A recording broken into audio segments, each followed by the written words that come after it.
I first met Samantha Silva 3 years ago as Caminamos Juntos was being launched and we were receiving our first participants, Mexican nationals who had been deported from the United States and often their families accompanying.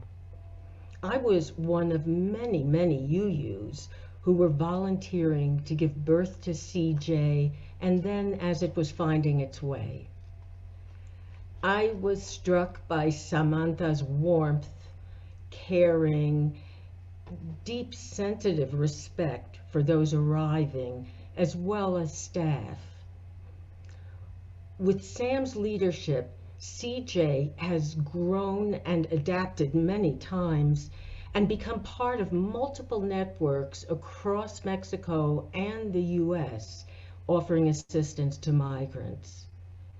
Please welcome Samantha as she and I read And Then by Judy Chicago. And then all that has divided us will merge. And then compassion will be weathered to power. And then softness will come to a world that is harsh and unkind. And then both men and women will be gentle. And then both women and men will be strong. And then no person will be subject to another's will. And then all will be rich and free and varied. And then the greed of some will give way to the needs of many. And then all will share equally in the earth's abundance. And then all will care for the sick and the weak and the old. And then all will nourish the young. And then all will share his life's creatures. And then all will live in harmony with each other and the earth. And then everywhere will be called Eden once again.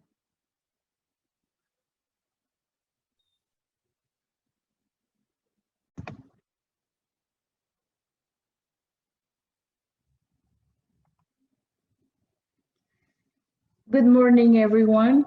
I feel very honored to have the opportunity to share with you today my vision of what it means to build a community that provides integration opportunities for everyone. My name is Samantha, and I'm the director of Caminamos Juntos, often referred to as CJ. Some of you know about Caminamos Juntos because you were an essential part of the birth of this wonderful project. Thank you for your dedication to this vision. This organization for me is the most tangible resource a community can create because from the beginning, CJ has been about connecting, caring, improving, and building together. We would not have been able to walk together down this path without you.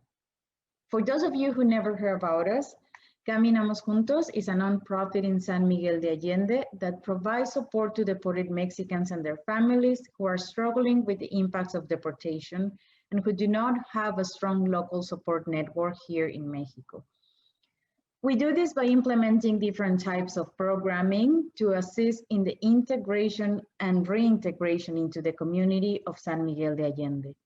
Our programs include services that help participants access education, personal and professional development opportunities, and mental health supports. We strive to meet the specific needs of each of our participants and pride ourselves in the ability to adapt. For those of us at Caminamos Juntos, working with families that have been deported has given us a different perspective about the deep effects of deportation, as well as the importance that our community can play in the experience of these families as they adjust to their new situation and surroundings. Even before arriving to Mexico, these families experience financial, psychological, and emotional hardships, many of which are directly related to their undocumented status.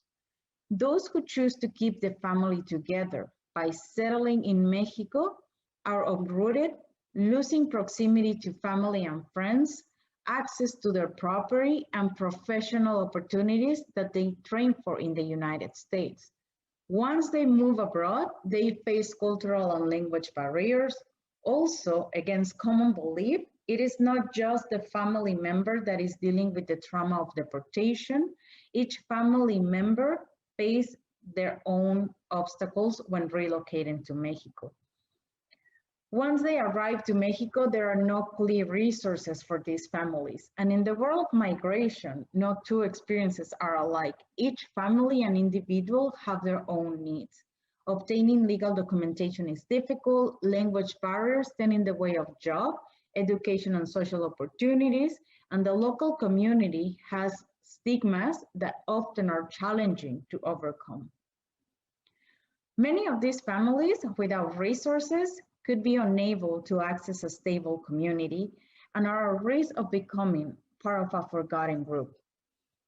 A community is important because it gives you backup, helps you to connect resources, and makes you feel part of something that is bigger than yourself. So based on this understanding, the question we ask ourselves should not be if a community is needed, but more so, how do we create the best possible community in San Miguel for both people who are entering it and those who already live here? Within the perspective of social transformation lies the conviction that individuals, institutions, and communities are the three indispensable actors for the organization and progress of society. Well, I think the only way to bring those three together is with a constant exercise of reflection of the relationship that glues them together. Think about it in a mind, soul, body relationship. Taking care of our bodies help us to maintain a healthy, clear mind and awareness, and becoming more aware of our soul help us to cultivate greater awareness in our lives that allow us to be liberated from all the mental layers. Community relationships are multifaceted. Just as our mind, body, soul relationships, they feed multiple parts of us, and we cannot feel fulfilled without nurturing the multiple aspects of them. Again, mind, body, soul, individuals, institutions, and communities. At CJ, we refer to community as the support and sense of belonging we all need when arriving to a new place. We address community needs through different angles so as to create more opportunities for our participants to establish community within San Miguel de Allende. We look to address physical, psychological, social, and economic health because we know that all of those needs impacts a family's ability to integrate into their surroundings. And we will not be able to do this work without including in our team people whose lives have been affected by deportation. We believe it is essential to listen to their stories and their challenges. I would like to share with you one of many stories. Claudio is currently 51 years old. He migrated to the United States when he was 11 with his mother. There he completed middle school and part of high school. He did not finish his education because his family needed him to start working. His first job was a painting company, and later he joined a construction company where he learned different vocational skills. So in 2005, he was able to open a small construction company of his own. His company was successful and well respected in the community. In 2014, he was able to open an antique store, which allowed him to continue to expand his professional scope and serve his community in multiple capacities. Claudio was able to start the process for his green card and was granted it. But in 2017, when he was in the process of renewing it, he was stopped for a traffic violation. Abruptly, he was denied due process and immediately deported to Mexico. Arriving to San Miguel de Allende, Claudio was completely alone. His support system was entirely based in the US and he didn't know how to start over. So Claudio reached out to Caminamos Juntos and we were able to connect him to an immigration lawyer for legal orientation, which allowed him to understand his legal status in the US. Also, we help him to obtain his high school diploma and connect him to government programs to support his entrepreneurial project. Through this process, Claudio was able to acquire the building blocks to restart his life in Mexico. Claudio has overcome many challenges, but he has also found support in his journey through his new community. Recently, he has found ways to get involved and give back. This year, Claudio was named representative for his rural community, and he has been applying practices he learned in the US to improve local environment problems that his community faces. Claudio is a perfect example of someone who wants to work on making a community stronger. He has had to adapt new surroundings and embrace this new context in order to make that happen. As member of this community, we have the responsibility to create more inclusive and adaptable San Miguel. We need to push for growth individually, institutionally, and communally in order to truly welcome and integrate new members into San Miguel. I would like to read a poem to you in Spanish that for some people describes the decision of migration. Nadie abandona su hogar a menos que su hogar sea la boca de un tiburón. Solo corres hacia la frontera cuando ves toda la ciudad también lo hace. Tus vecinos corriendo más deprisa que tú, con aliento de sangre en sus gargantas. El niño con el que fuiste a la escuela, que te besó hasta el vértigo detrás de la fábrica, sostiene un arma más grande que su cuerpo. Solo abandonas tu hogar cuando tu hogar no te permite quedarte. Nadie deja su hogar a menos que su hogar lo persiga. Fuego bajo los pies, sangre hirviendo en el vientre. Jamás pensaste en hacer algo así hasta que sentiste el hierro ardiente amenazar tu cuello. Pero incluso entonces cargaste con el himno bajo tu aliento. Rompiste tu pasaporte en los lavabos del aeropuerto, sollozando mientras cada pedazo de papel te hacía ver que jamás volverías. Tienes que entender que nadie sube a sus hijos a una patera, al menos que el agua sea más segura que la tierra. Nadie abraza las palmas de sus manos bajo los trenes, bajo los vagones.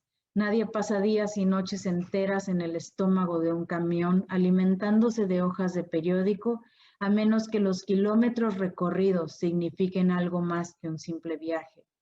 Nadie se arrastra bajo las verjas. Nadie quiere recibir los golpes ni dar lástima. Nadie escoge los campos de refugiados o el dolor que reviste en tu cuerpo desnudo. Nadie elige la prisión, pero la prisión es más segura que una ciudad en llamas.